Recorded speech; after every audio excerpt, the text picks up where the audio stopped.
Hello, everyone. Welcome to the second episode of State of the Hack. If you missed the first episode, it's been recorded and published, hosted by Austin Baker and Doug Beanstalk.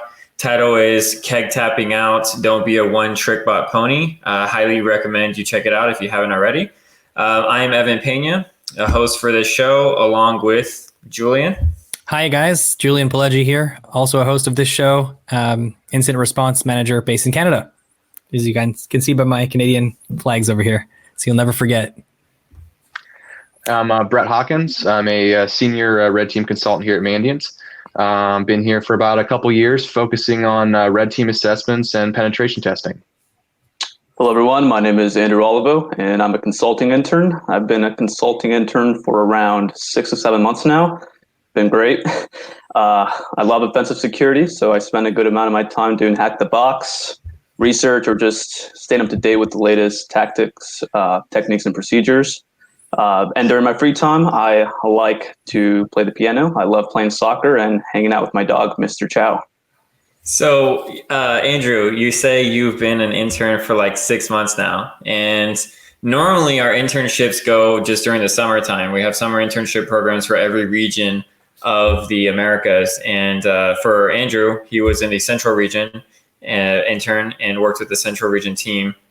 In this case, due to COVID, it was a remote internship, which was the first time we ever did a remote internship. And even when it was remote, I think Andrew got to do some really cool work, which we're going to talk about today. And so, Andrew, first off, congratulations on your extension of your internship program throughout the fall semester. That's awesome that we Thank you guys. a little bit longer. Super cool. So why don't you give us a little bit of a background on, what you were doing during your internship here and some of the work that we're going to talk about today? Yeah, for sure. So my experience as an intern has been absolutely amazing. I got to work in some very complex, challenging, and exciting projects such as red teams, internal penetration tests, social engineering assessment, web application assessments, and sometimes even some unique projects that we don't usually come across.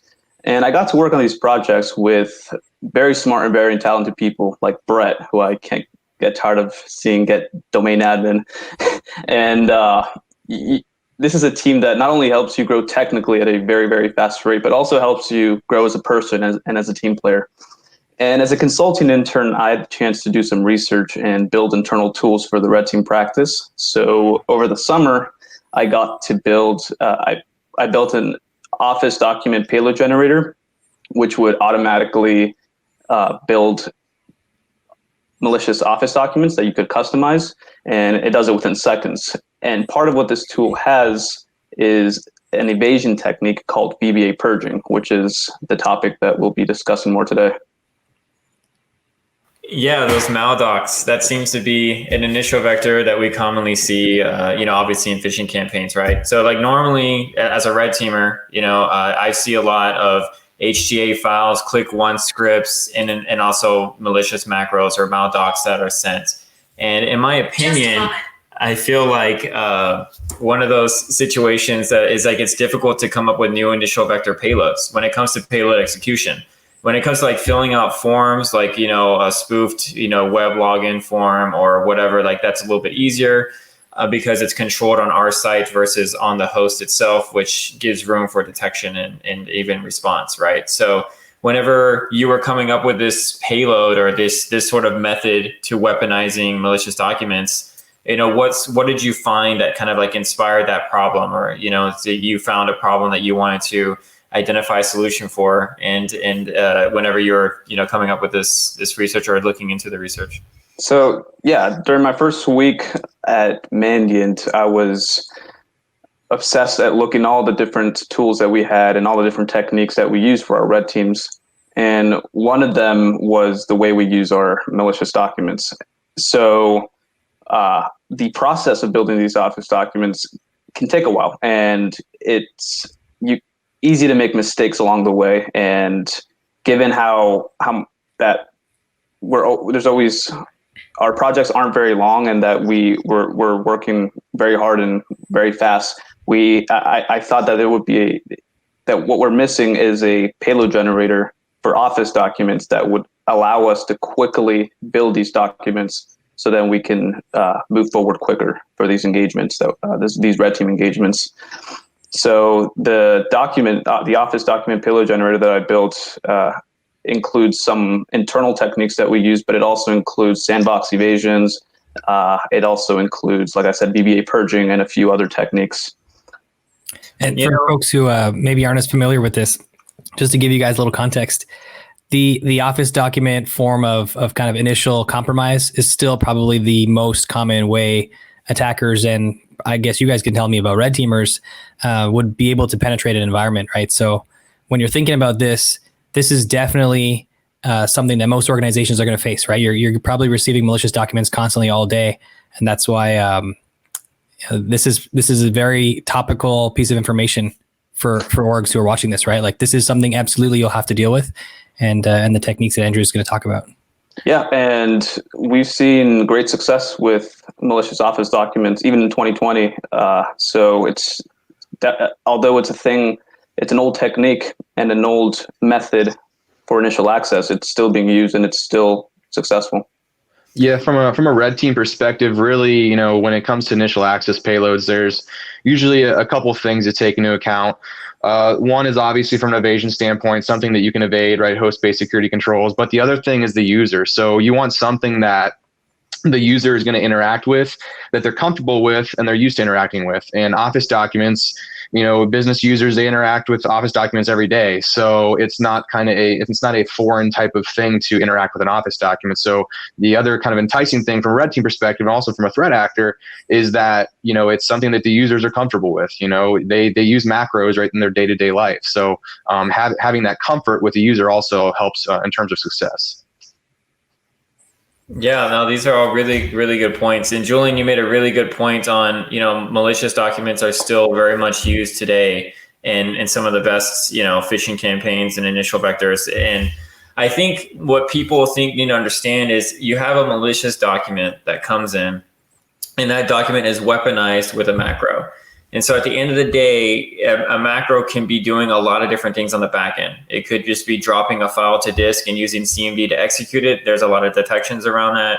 It might have a shellcode runner using some sort of like bdata.net, scripting language in there. It could be a lot of different things. And I think what's interesting about today's topic is that this is just a new method of weaponizing malicious documents that is getting around detections today. So while it may be an old technique, that there's maldocs and malicious macro enabled documents, that's just one small component of the larger picture, right, of how it's weaponized. And that's where Andrew's research comes into play here. So Andrew, if you want to kind of get into a little bit more of the in-depth background of what Vba purging is and how it's working, and a little bit about how it's getting around modern day detection, I think that'd be good background. Yeah, for sure. So Vba purging is a modern evasion technique for malicious Office documents that has been slowly growing in popularity. And basically how Vba purging works is it removes suspicious strings found in the performance cache of a module stream. And by doing so, it can evade static analysis detection for YARA rules and security products. Now, to get more in depth, I feel it's important to give a little background as to how VBA code is stored and interpreted by Office documents. So when an Office document contains VBA code, it is the VBA code is stored in what we call a module stream. And this module stream is split into two sections. There's the performance cache and the compressed source code. These two sections are separated by a module offset. The performance cache is compiled VBA code that was compiled by the VBA engine when you save a document, and this section is used for performance reasons. So when macros is enabled, it'll run quicker. The compressed source code is VBA source code compressed using one of Microsoft's proprietary compression algorithms. So when you send a document, an Office document that contains VBA code to someone, the receiving end will access the performance cache only if their Office version is the same version that was used to compile the VBA code. So if it's not the same version, the compressed source code is decompressed, compiled, and run instead. So that is how a module stream is stored and interpreted. Vba purging takes advantage of how these module streams are interpreted by completely removing the performance cache, changing the module offset to 0, and leaving the compressed source code intact. And this does two things. One, it removes valuable strings or suspicious strings found in the performance cache that YARA rules and modern security products depend on for detection. And two, it forces the Office applications to decompress the compressed source code, compile it, and then run it.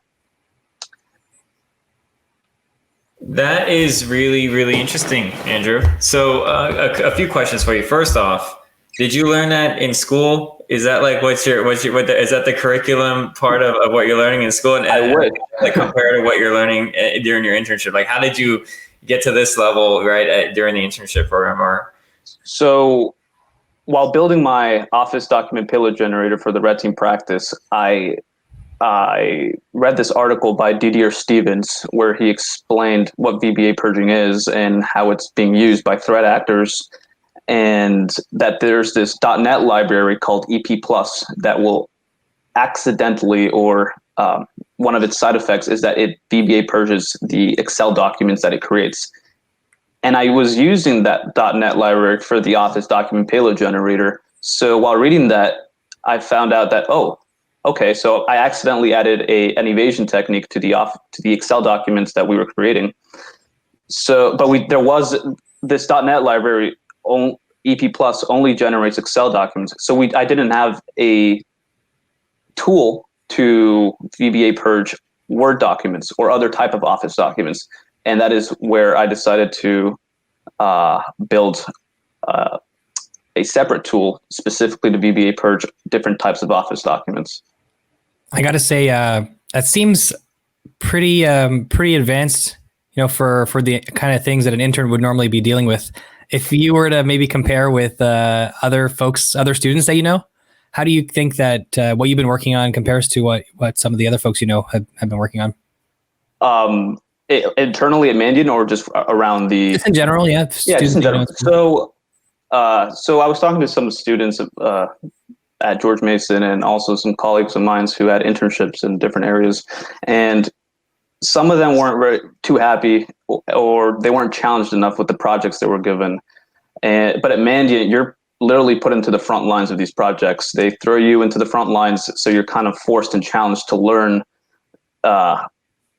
and stay on your toes and learn and like what's going on and actually apply your skills while doing these assessments. And at least for the research side, I think one thing at Mandiant that we appreciate, or something that Mandiant loves, is research. So I was talking to Evan over the summer about my project and about Vba purging, and he brought up that at Mandiant we have different teams. So we have the blue team, right? We have the threat intel team, we have the red team, and having that capability of interacting with each other really helps all aspects at Mandiant. So that's from my experience. This internship has been amazing, and I can't think of a better place.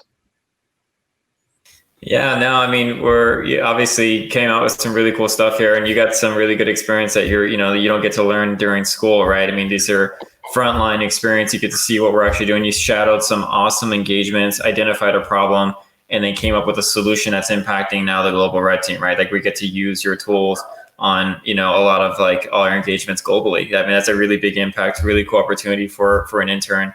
And here you are on State of the Hack. So congratulations on that. That's true. Yeah. And hopefully soon a blog post will be coming out along with a tool for Vba purging. Which is another really cool opportunity. I think you're actually the first intern at Mandiant to ever release a blog post. So congratulations on that as well.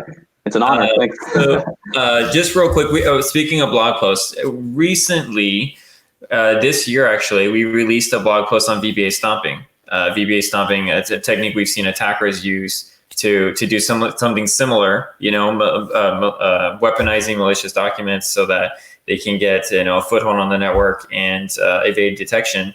There's becoming a lot more detections around Vba Stomping, but you want to compare the difference and explain, what Vba Stomping is versus Vba Purging? Yeah, I can kind of talk to that a little bit. So Vba Stomping came out I mean, a few years ago, I think there's a DerbyCon talk on it. And with Vba Stomping, Andrew kind of talked about the different module streams, right? There's the performance cache, and then there's compressed source code.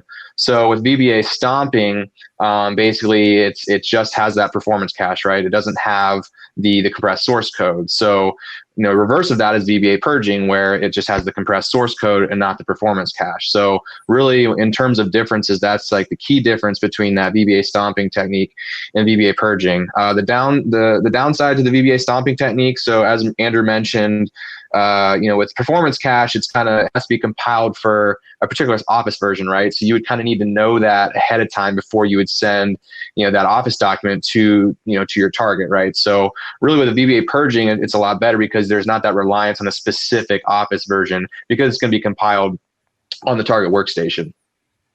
And so both of those methods, Brett, purging and stomping, would you consider those evasions for static analysis essentially? Yeah, I think signature-based type of detections. Yeah, so basically getting rid of specific signatures that static analysis tools would try to identify. Nice. Yeah. So, and Andrew, quick question for you. In weaponizing your malicious documents, I mentioned earlier that there's different ways of weaponizing a document, like again, downloading a file, for example, saving something to disk, using CMD to execute it. It's kind of like an old method of weaponizing a malicious document. Shellcode injection seems to be one of the more modern ways of doing it with a lot of different ways. Like I mentioned, .NET, using the .NET library, .NET to JavaScript, we see a lot as well in HTA files. What's kind of your method right now for weaponizing malicious documents using Vba Purging? Is it shellcode injection, or does it differ than any other shellcode runner, for example? So when you execute your shellcode or your payload in a malicious Office document, there's different ways, right? So there's using when you can create an object and use shell. But that will create a child process for CMD. But like you said, there's more modern ways like importing libraries from like DLLs or importing Windows APIs to inject itself into the word process itself. Another execution method is WMI, which is also grown in popularity. But when you run these execution techniques, you need to specify it in the code. So if you want to use like WMI, you will literally have the word WMI in the code. And one thing that Vba Purging does, though, is it removes these suspicious strings or suspicious functions used for execution, and it adds an extra layer of evasion to those Office documents. Very cool. And in terms of like the results of Vba Purging, normally what sort of results do you get after during this? Oh, that's a good question. So when doing my research and doing some testing, I was using a macro payload from Unicorn, which is a public tool made by TrustedSec. And I used that to compare the results of it in VirusTotal, like just a regular macro payload generated with Unicorn in a Word document, upload to VirusTotal. You should expect to get around 30 to 36 detections, right? But when you Vba purge that document went down to 12 detections. And that is a payload that has been pretty well signatured, and it's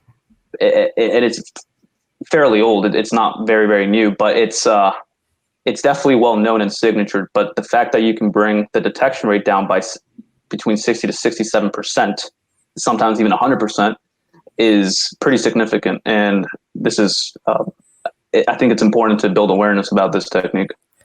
That speaks to also the effectiveness of your traditional antivirus, right? Those signature-based static analysis type platforms. This is a great example of how they can be easily evaded or bypassed, or the effectiveness can be reduced, which goes into a whole other topic on EDR, but let's talk about that another time. Yeah. No, but it is true that there are still a good number of modern security products that still depend on static analysis or use YARA rules or look for specific strings or sequence of hex bytes for detection. It's not the best way to detect malware or malicious Office documents, it should still be used, but it should not be something to rely on. So, Brett, given that, Andrew's, come up with yet another method, right, of weaponizing, malicious documents to be used for phishing payloads, I think we need to step back a little bit and talk about like a lot of these phishing campaigns that we're seeing today. So it's one thing to weaponize a malicious document, but if you have an email that says, hey, this is a document, will you open it? Hopefully you don't get a very good success rate of people clicking it. So in your experience as a very senior red teamer here at Mandiant, what are some of the most common phishing campaigns that you'll use so that people kind of know like what's being seen out there and what are commonly lures, if you will, to lure people into clicking on or opening these documents and enabling macros? Sure. Yeah. So from an Office document standpoint, so let's talk about emails, right? So some pretext we like using are some sort of type of document sharing. You have a document waiting for you, whether it's like a new payroll schedule or some type of like employee guidelines, right? So that's the type of pretext we usually use with the documents. Hey, you have a document waiting for you. You need to log in and access it. Same thing with phone-based social engineering. So we also do phone-based social engineering, and a similar type of pretext we'll usually kind of use. Hey, we need you to open this document type of thing. Another thing that we use these Office documents for is we'll actually, submit kind of resumes, kind of like applying for like jobs at companies, and we actually submit these Office documents to their job portals as well. So there's kind of three different aspects that we use Office documents, and like I said, it's we have a pretty decent success rate with Office documents still. I think. Yeah. Go ahead, Evan.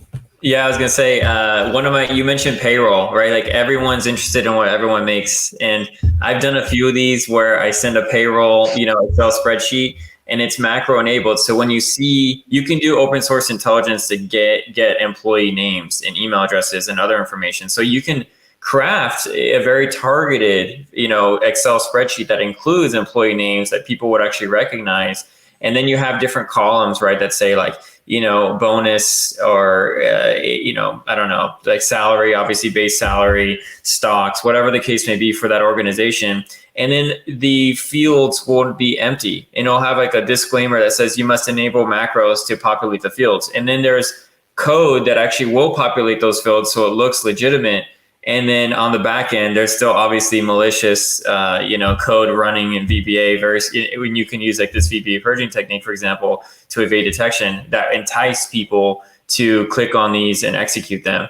So I think it's really important to understand that while there's still a lot of detections for, in my opinion, less sophisticated VBA code or malicious VBA code, some of these techniques like Vba purging is going to come out. There's going to be new methods all the time. So again, while it may be an old technique, this may very well work and get past your detection. So you really have to be diligent about, what these emails, and not be as curious about what other people make in your organization. Right? So anyways, being diligent is really important. Julian, do you have any, suggestions around how people can be better about, not clicking on some of these? I know you have a lot of IR experience. Obviously, there's one thing to investigate this and another thing to be more diligent, but any pro tips that you want to recommend to anyone? I do, but before I get into that, I do. What you just described actually reminds me of probably the most effective lure I've seen an attacker use, which I don't know if red teams could do. It might be ethically ambiguous, but what we saw a real attacker doing in one case was they actually emailed a bunch of employees telling them that they got raises. So, similar to kind of payroll thing, right? People are going to be interested in that. And it said, open this document and make sure you, fill it in, enable the macros and submit it so that we can process your raise, because you've been such a great worker that, we want to give you this out of band raise, and you need to process it by, this Friday so that we can make sure it gets in for the next payroll. And so that was a very effective lure. It sounds similar to what you guys do, but I don't know if we could pull that off on the red team side. Might be a little too far for when people get upset. In that case, of course, the employees, I remember one lady said she called her husband and told him to buy a car. And they bought a car thinking that she was getting a raise, and it was not real, which, obviously can be pretty impactful to people, right? And so, sorry, I've diverted from what your question was, but I thought that was an interesting story that sounded similar to kind of what you guys were talking about. Interesting and a great idea. maybe it'll be okay, but I remember people were pretty upset after they found out it was not real, at least in that client's environment. So I think people know a lot about these days making sure to hover over links, right? That was a big thing in security education in the past. Hover over a link. If there's a link in an email or a link in somewhere, see what it is, make sure it's valid.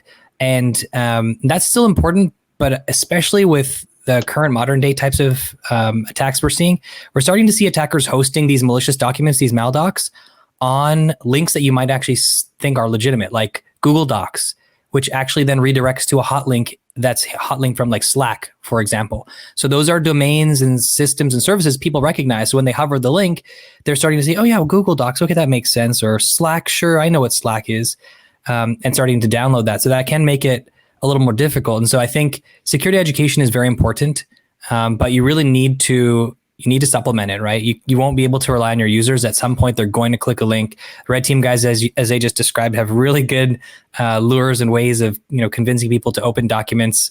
And so eventually it'll happen, in which case then you really need to have good email security that does some behavioral analysis on attachments or links, if possible, following links, multiple directories, or multiple links that redirect one another. And then also endpoint analysis. And I'll talk about a couple of ideas on what you can do in the endpoint later on today. Appreciate that background, Julian. Yeah, no, I mean, being diligent is obviously key to a lot of this. Like Julian said, we also use legitimate web services to host our malicious payloads. And even if we're using our own domain, we'll categorize that domain with like every single spam filter. We'll have a legitimate SSL certificate on there, so it all looks very legitimate. So it can be very difficult, especially the more targeted it is to your organization. So going back to the Vba purging technique, which is, again, very cool, modern edge kind of technique here. You want to talk a little bit more about how you weaponize that in your tool, Andrew? Yeah, for sure. So there should be a public tool now, or soon, called OfficePurge that will Vba purge Word, Excel, and Publisher documents that are in the CFBF format. So there's, just to give a little background on what CFBF format is there's the modern OXML format, which are Word documents and Excel documents that have the extension XLSX or DocX, or for macro enabled, it would be XLSM and for Excel, and for Word, it would be DocM. So this tool is specifically used, Vba purges CFBF documents. So those are Word and Excel documents that have the extension .doc and .xls. And this tool, OfficePurge, is really easy to use. So there's not that many flags, or it's not a huge long command that you gotta use to Vba purge it. All you gotta do is specify the type of document you want to purge. So either Word, Excel, or Publisher. You specify the file name, which is the already weaponized document, and the two last arguments are either listing the module streams within that document or specifying the module stream that contains your VBA macros to Vba purge. And once you run the command, it'll produce a copy of the original weaponized document and add, and it'll let you know that it's the purged one. We'll see an example soon. So once you run that, then you're ready to go and send it to your target.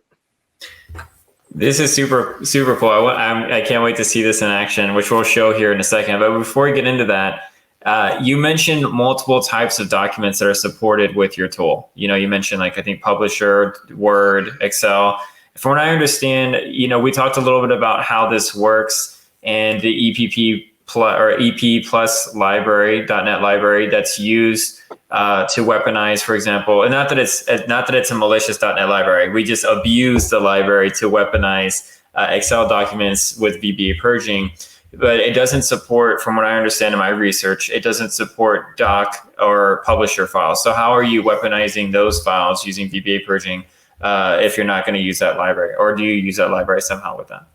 So like I said earlier, when I was building the Office document Payload Generator for Mandiant, the .NET library EP Plus would only generate Excel documents, and it would accidentally VBA purge them. There wasn't any public tool to VBA purge that I know of, Word documents or Publisher documents or PowerPoint documents. So to supplement that, to kind of miss the gap that in the offensive security community, that's where I came and built the OfficePurge to VBA purge the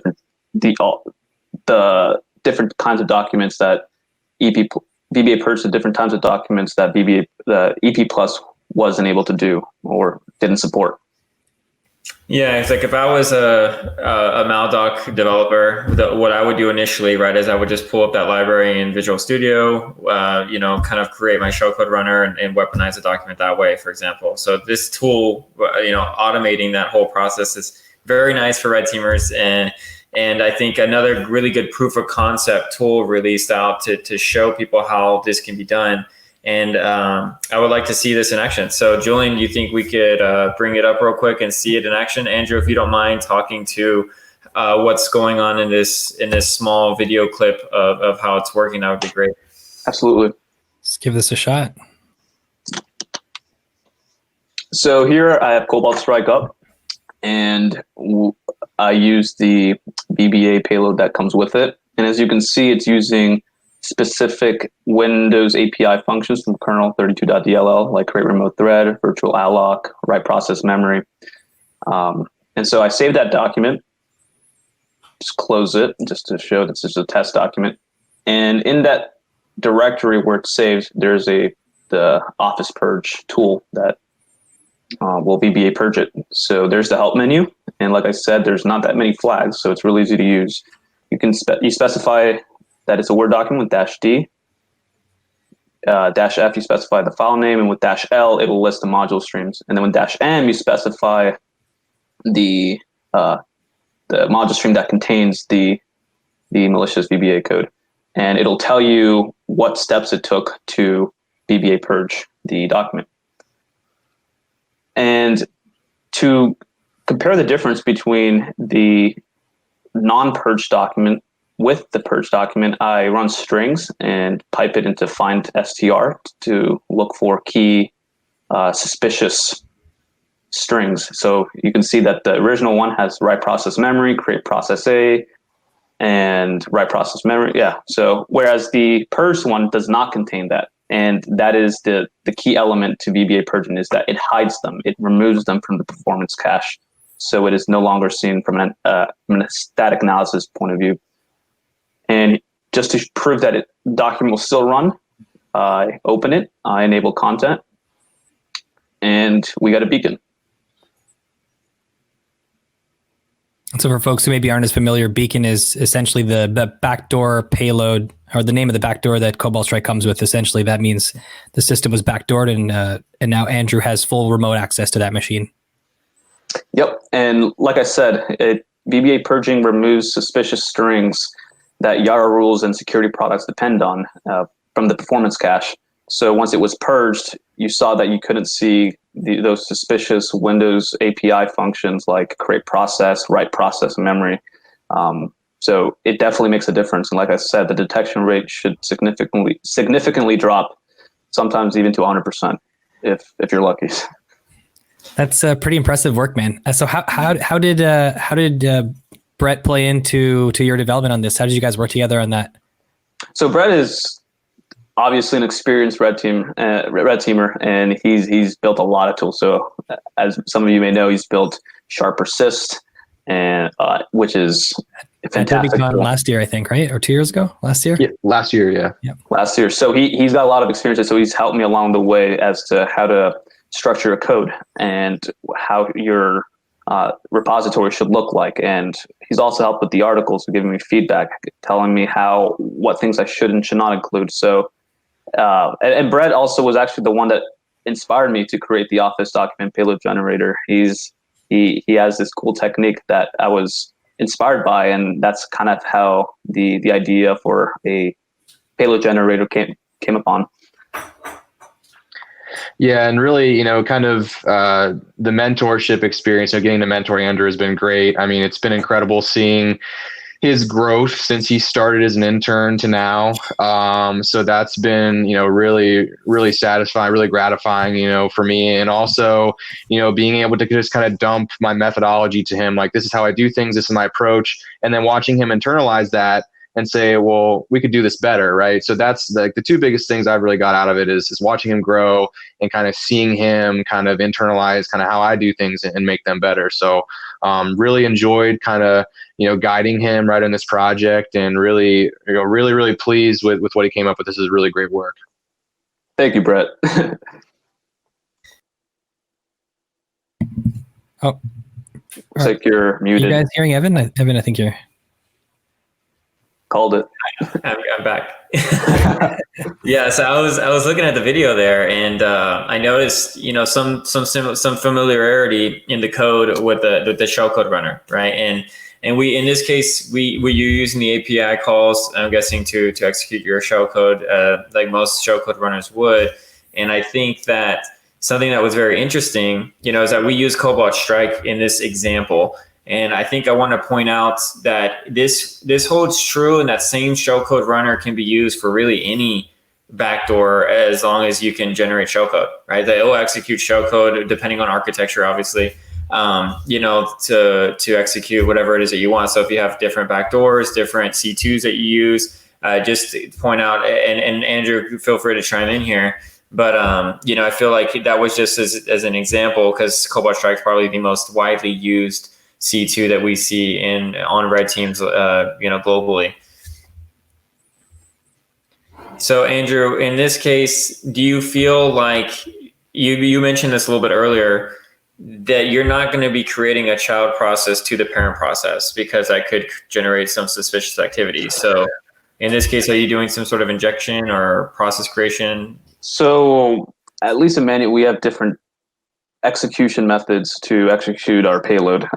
For this specific example, that was just the default payload that was generated through Cobalt Strike. And to be honest, I haven't looked at the child to parent process relationship between the two, but just it is important to understand how, from a blue teamer and from a red teamer's perspective, to understand how what's the relationship between a parent and child process. So in this case, the parent process would be Word or Excel. And if you see, for example, CMD or PowerShell, then that's clearly something malicious going on. Not all the time, but for the most part it is. So like I said earlier, there's different ways to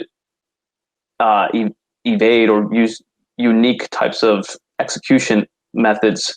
And like one example was one you gave me over the summer, Evan, that you saw being used in the wild, and you were able to obtain that from the Intel team, right?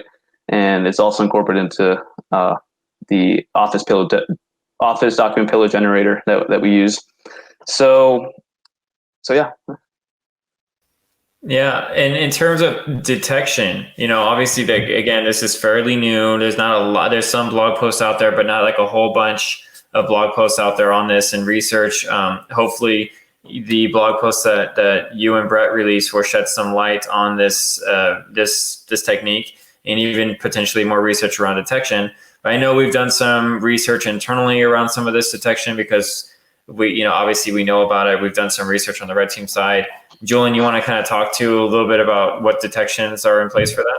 Yeah. So one of our researchers and the research team, Alyssa Rahman, was actually doing some investigation and kind of helping us to prepare and see, what we could find about ways to detect these kinds of documents. And I think Andrew summed it up pretty well earlier, right?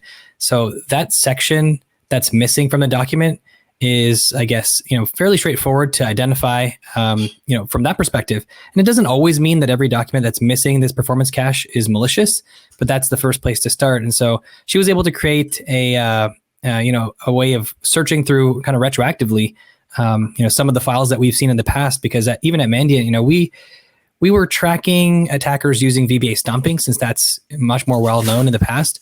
And Vba Purging, we ended up finding a few hundred files that had been purged, not necessarily all malicious.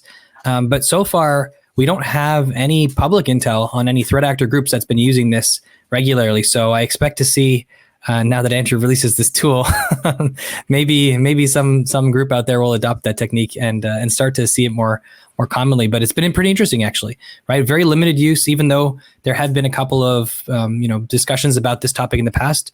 Not something that's really well known and very highly leveraged. So I expect to see that grow as attackers continually try to evade detection. When they're sending in these malicious docs, and I don't see maldocs necessarily going away as an attack vector. They're probably going to maintain the number one spot as the most common initial vector or compromise form for a long time, if not forever. Yeah, I know our CEO always kind of harps on the fact that, right, phishing is always going to be around, that there's always going to come up with new techniques. So it's not a matter of if you get compromised, it's more of a matter of when you get compromised, and also being prepared for that and understanding what the impact of that compromise could be, and making sure that if you were compromised, you have a good team in place and detection and response capabilities to respond to those attacks. So speaking of that, Julian, do you have any detailed detections and or for evidence that this technique may leave behind that maybe defenders can look at to help identify this kind of stuff? Yeah, absolutely. So as we've talked about, the actual files themselves, they do a pretty decent job at evading static detection from the traditional capabilities. And I think even the way that they're created now, if you just try to detect Office docs that have been purged, you're not going to have a very high level of confidence in the sense that a lot of those might just be generated by a normal tool that's generating Office docs that maybe doesn't include the performance cache for whatever reason. But there are a couple of ways to look at this from the endpoint perspective, rather than looking at it from the static analysis perspective, because we know that this is a great method to kind of bypass static analysis. And so I have a couple examples here. One is going to be talking about process args, which Andrew kind of touched on. Just briefly, right? Parent to child process relationships can definitely be interesting. So obviously, if we were, for example, looking at WinWord docs, or this is an example of a malicious email that came in that contained a malicious Word document, right? So this might be an example of something that a victim might receive. And if you're looking at the actual process arguments for the WinWord process itself, whether that be with sysmon, you could have sysmon installed, and that would give you an EID1, event ID1. If you were to enable, in Windows, the command line process creation events, that would be 4688 event IDs. If you have an EDR platform, which a lot of organizations are moving towards, if you don't have it, those often have process or command history, essentially process execution history events. So any of those mechanisms would show you typically child and parent process relationships. And that can be a great way to look for these kinds of documents. And then the next level that you'd want to take it to is identifying Office docs that might be open, for example, from within an Outlook temporary folder, right? Because that can help you to determine if an Office document or the WinWord process was used to access an Office document from within the temp folder of Outlook. And that is another way of kind of just hunting through your environment to see, was there evidence or is there evidence of somebody opening up a document? Now, that only really works if the document's attached to the email. If it's a link, this kind of hunting, isn't going to be as relevant. But if it's a document that's attached to an email, when somebody opens it, if they just double click on that email, it's going to essentially be copied into this temporary directory and opened up. And so what you end up seeing is when they double click on that attachment, WinWord will start in the task manager, but you don't see the full command line arguments unless you have like an EDR or one of those other logging mechanisms I just talked about. And what ends up happening is the WinWord executable itself will run with an argument that is the file path to the document that was just double clicked. So this is an example of opening that attachment from that email. You can see the process is winword.exe, and the directory where that document is stored is under the content.outlook folder. So that can be a kind of good way to hunt. So if you're looking through process execution history and you're hunting for, hey, does anyone open any documents from an email? That's great. Not really specific to Vba Purging, but it's more of a general looking for suspicious Office documents being opened from emails. That being said, there are probably going to be a lot of documents that are being opened from emails, right? So then the next thing you might want to do is look for trust records. And this is something that not a lot of folks know about, but there's a registry key in the Windows registry. called the trust record registry key. And when somebody has to enable editing on a document that they've downloaded from the internet or open from an attachment or open an email, and then ultimately also enable the macros, that actually essentially is trusting that document. The user is marking that they want to trust this doc, and that leaves behind traces in this trust records registry key. So when a document is first enabled, like we just saw in the previous screenshot, an entry will be recorded in this registry key. The entry contains the path and the file name to the document that's been trusted, and there is some data in the actual value here itself. The timestamp, though, based on research that's been publicly discussed in the past for a while now, is related to the creation date stamped on the document. It's not actually the time that the user interacted with the file. So keep that in mind if you're ever looking at this. You can access this with various EDR platforms or Red or something like that. But the more interesting part is this second piece.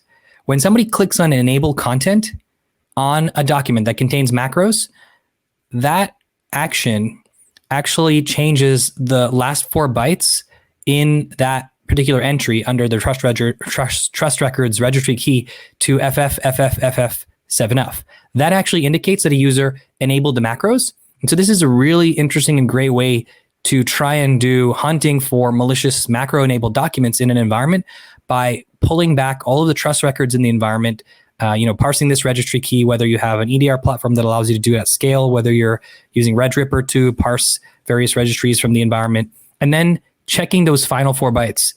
So you can narrow it down to entries that have these final 4 bytes set this way. And now you have a list of documents that have been opened by a user where they've enabled macros. And so this can hopefully help you to try and identify systems where macro-enabled Word docs or maldocs have been leveraged. And again, this maybe isn't specific to VBA purging, but it is related to any kind of Office document that contains a malicious macro, which is going to be very common. And so if you're not able to detect them on the way in statically, this is another great way to hunt through your environment for evidence of that happening in the past or historically. Summing it up, right? Gather those registry keys, parse them, look for the evidence where the final 4 bytes were set to actually having the content enabled. Review to look for any suspicious outliers or maybe the ones within content.outlook directories. And then you probably want to collect those files and do some additional analysis. And at that point, you're probably going to be doing some static and behavioral analysis on the files that you've got. And this does require the Office installation on systems to be configured not to trust documents by default. There is a way to configure your Office installation so it trusts all documents. It's not the common mechanism, and if your environment has it set like that with GPO, probably best not to have it set that way. It's better to have it where users have to actively trust those documents, especially if they're being downloaded from the internet, because that can be a great way of hopefully avoiding this, unless the red teamers use a very convincing lure like payroll, and then everyone just wants to open it. You can't resist checking what other people make, right? So I commonly get the question when we talk about detections and, the different things that you mentioned. You mentioned command line arguments, right? With the event log. You mentioned registry keys and other file evidence that's left behind. I get asked the question from clients all the time, like, hey, how do I scale that? How do I identify these registry keys at scale, these event logs? Like, obviously you can have a SIM, and in my experience, a lot of my clients, they have a SIM in place and they generally collect specific logs that are important. They collect those into their SIM. And most of the time it's generally on servers. Like scaling SIM collection, event log data for workstations, especially if you're a large enterprise with hundreds of thousands of systems throughout the environment, you probably don't have enough space, or you're going to pay a lot of money in storage for SIM collection, right? From that perspective. So I think, and Julian, in your experience collecting some of this registry data, obviously EDR is a really important platform to do a lot of what we just talked about right now. Do you want to explain how EDRs do that and or other alternatives people can do to scale this? Yeah, absolutely. So EDR, we've used this, I guess, a few times now. Enterprise detection and response tools. It's kind of a product line of security platforms that allow you to do not just analysis and forensics investigations across your environment, but also some real-time alerting detection mechanisms. And usually they also contain now anti-malware capabilities. But not every EDR has the same capabilities, but a lot of them have the ability to parse specific forensic artifacts at scale. So at Mandiant, for example, one of our consultants, Dan in our Dubai team, who happens actually to be Canadian, he wrote a parser. So used through the tool that we use at Mandiant when we're doing our incident response engagements that allows us to parse those trust records and get the results back, and then we can essentially collect this data at scale from systems. And another way that I've seen organizations do it is just doing something as simple as using RedRipper, right? RedRipper is a common tool that's used for parsing registry entries, registry keys. This is a tool that's freely available out there. If you've taken a SANS class, you might have heard about it before. They use it heavily, and a lot of incident responders and digital forensics folks out there will be familiar with RedRipper. But then to do it at scale, you may need to have either a platform that you can use, either EDR, or you can come up with some PowerShell stuff. I think Power Forensics, I don't know actually if it can parse trust records directly, but it should be able to at least allow you to pull back the registry keys of interest, and then you may have to parse a little bit after the fact. And these mechanisms that I just talked about, I'd say they're better suited for threat hunting teams. So they're a little bit of a higher level of maturity required. Because like you said, Evan, it may not be as easy as just putting them into a SIM and then reviewing all of them.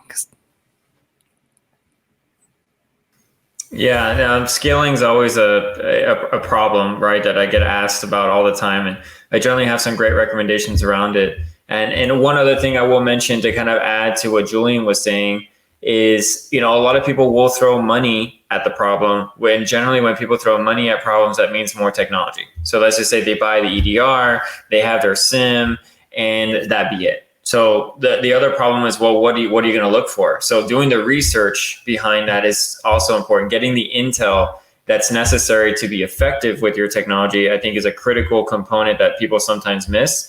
So you can't just out of the box, have technologies and expect them to work. Some EDRs have great out of the box signatures, but most of them are refinable. You can add indicators of compromise, IOC signatures, and I think it's really important to kind of go through some of this testing to make sure that you can detect on some of these latest activities. And on top of that, another thing is it's three things, right? It's people, process, and technology. So let's just say you have technology, and then you actually go through some of this testing, you refine that technology, it's effective, it's alerting, and then you have all these alerts. Well, how do you go from an event to an incident? Do you have a process in place for that? Do you have a procedure? What's your response strategy? Do you even have incident response playbooks? So I think it's really important also to understand, like, all these techniques exist, all these attacks exist. We go through them all the time, but understanding that you have to respond to them and making sure that your people, process, and technology is very efficient, refined, and effective is key. And the last thing you want to do is try to go through those three things and those processes when you're actually compromised, because at that point it's probably too late and the attackers are already getting what they want out of it. Yeah, that's actually a really good point. And to add on to what Evan just mentioned, from the IRs I've worked, so the incident response engagements where clients call us in, they're breached and they need our help. In all of the cases in my recent memory that I've worked on, there has been some detection by a tool that the client had. They just didn't have people looking at it or knowing how to respond to it correctly. And so that's exactly what Evan said, right? You can have the tech, but it's not just about buying cool technology. You have to have skilled resources to operate that technology well and have defined processes and procedures on what to do. We had the case I'm working on right now, that they had something that told them there was a compromised host.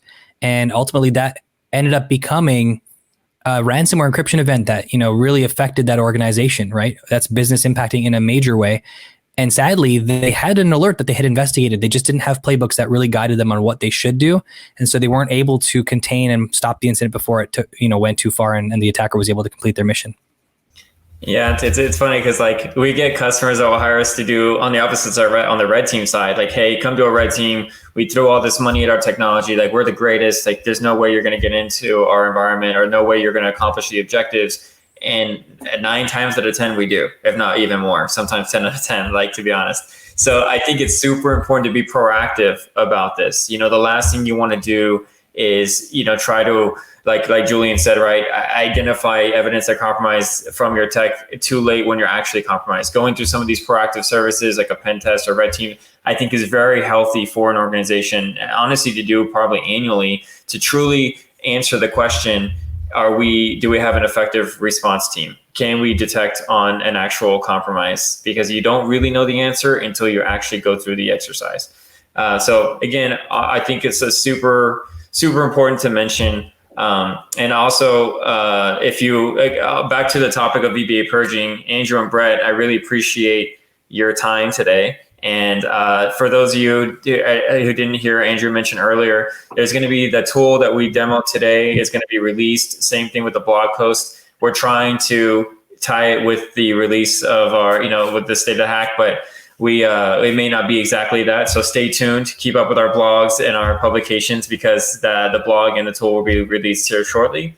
And awesome research, Andrew and Brett. I really appreciate, again, your time today. So next episode for Julie and I is going to be in January. So we'll see y'all next year. And Austin Baker and Doug Beanstalk will have another State of the Hack episode here in December. So it'd be funny if they have Santa hats or something on for that episode. I think it would be pretty interesting. You called them out. They've got to do it now. They've got to do it. Exactly. Any last minute comments from anyone before we end today's episode? Yeah, I just have one last thing to say. If you're a student who is interested in looking for internships, I highly recommend applying to FireEye and Mandiant. I'm sure you'll not regret it, and you will be challenged, and you will learn a lot and very quickly, and you'll be surrounded by very, very smart people. Nice job, man. I'll Venmo you after for that. Thanks. All right. Well, thanks everyone for the time. Thanks for the audience for tuning in today, and we'll see you all in the next episode of State of the Hack. Thank you. See you guys. Take care. See ya.